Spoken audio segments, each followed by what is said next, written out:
In terms of the focus of this year's budget, it's threefold. So essentially we have a change in government. We have a change in government that is looking to implement their election campaign promises in a way that is meaningful and relevant for Australians today. What we also have is significant cost of living pressures that impact most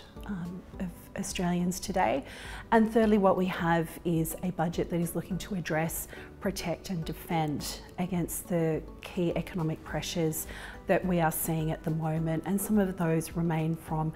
a lingering effect from the COVID-19 supply chain issues, and we certainly have geopolitical and other concerns which are certainly affecting the inflation rate that we're seeing at the moment. In terms of the measures from last night's budget to address those cost of living concerns, there are a few measures that were addressed to beat those. And what we're looking at is measures that include addressing housing affordability. We're also looking at measures that enable older Australians to participate in the workforce without their pension benefits being affected. There's consideration being given to increasing the income thresholds so that self-funded retirees can access the Commonwealth Seniors Health Card, and in doing so mean that they can access affordable medication as well as other transport and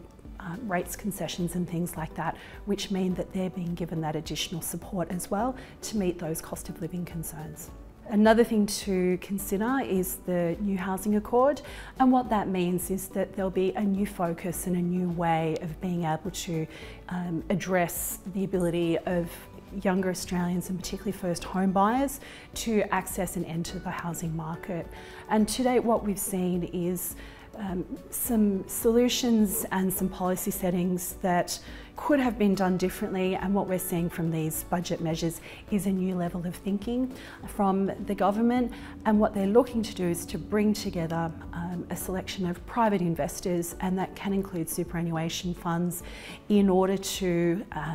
build those new homes and to have Australians moving into those and being able to ensure that they can do so in a way that is affordable to them.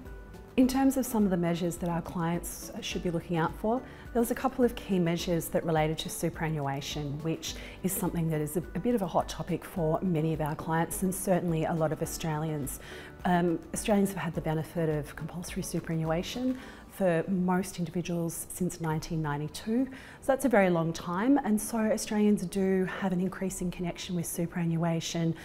as they move through the various stages of their life. And so what we're seeing at the moment in last night's budget was a couple of measures to address the ability to make contributions to superannuation in a more flexible way. And one of them involves the downsizer contribution. Now that's an ability to make a post-tax contribution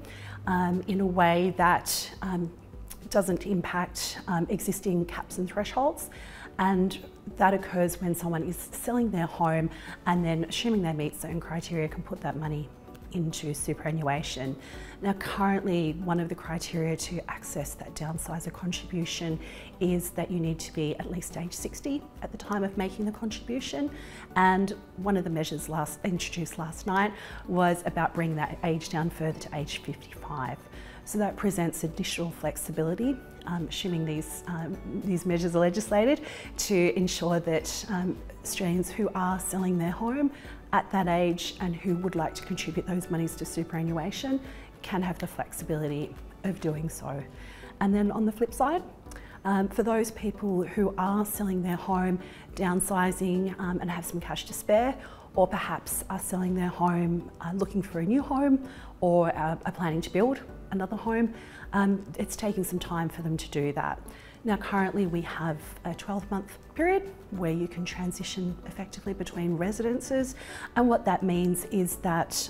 that cash will be treated concessionally for means testing purposes.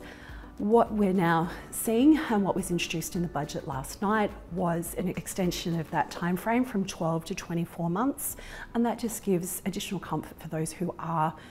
looking to transition and move homes and still be able to find the home that they're looking for in a very tight housing market, or also be able to have that additional flexibility to build their home, especially given that we do have COVID-induced raw material supply challenges and the like. And the thing is with that is that those monies that are kept in cash will be kept and will be treated according to the lower deeming rate, which is 0.25%, which is quite a useful way of being able to ensure that you can downsize your home, make a contribution to superannuation, and then any additional monies that are not spent can be utilised in a different way. Look, in terms of the May 2023 budget, look, it could be anyone's guess at this point in time. I think the thing to focus on is that Anthony Albanese has been very clear in saying that he has a full commitment to legislating the commitments and the policy platform that he entered into the election earlier in this year. And so some of the things that could be on the agenda, the stage 3 tax cuts, which certainly haven't been removed off the table. There were some thoughts that may have occurred last night, but there's been no indication either way that they will or will not be legislated. And second of all, superannuation. Superannuation is